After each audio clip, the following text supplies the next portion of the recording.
Having just shown you can't judge a trailer by its size, let's make the same point with people and meet a little chap with the most unexpected job. His name is Wynford Grant, and at the age of 14 is probably the world's youngest newspaper proprietor. But since he's the only reporter too, and editor, advertising rep, printer and salesman, he's kept pretty busy. Although still a schoolboy, Wynford is accepted on all official levels as a representative of the press.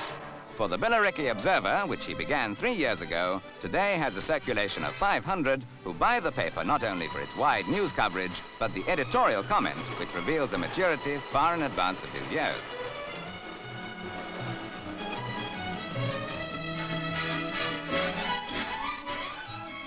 Running a paper is not just an exciting round of meeting schoolboy heroes like the CID or the local football team. And Wynford ensures that his readers get all the worthwhile news of outwardly duller topics, such as local government, for example. This, the Clerk of Basildon Council, is just one of the senior officials who discuss such aspects as building progress in the district with the young reporter.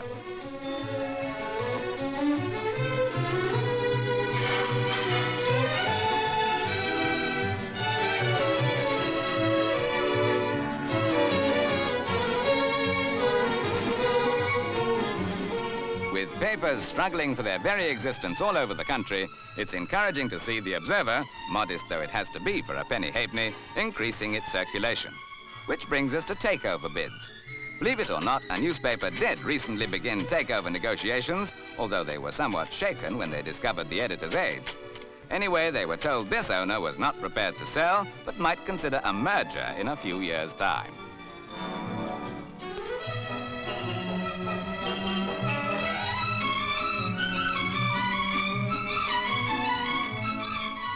This method of printing a news sheet is somewhat antiquated perhaps, but then a printing plant costs money. And remember, the Observer was started from scratch.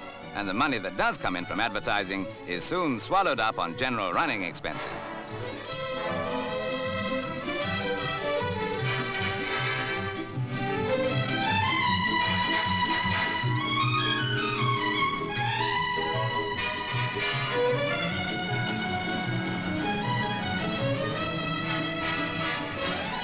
Selling his papers in the high street is not the least of his varied chores, which take up, when you work it out, about 24 hours of Wynford's day.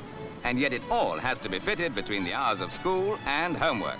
So much for the much maligned youth of today. Incidentally, no prizes for guessing what he's going to do when he leaves school.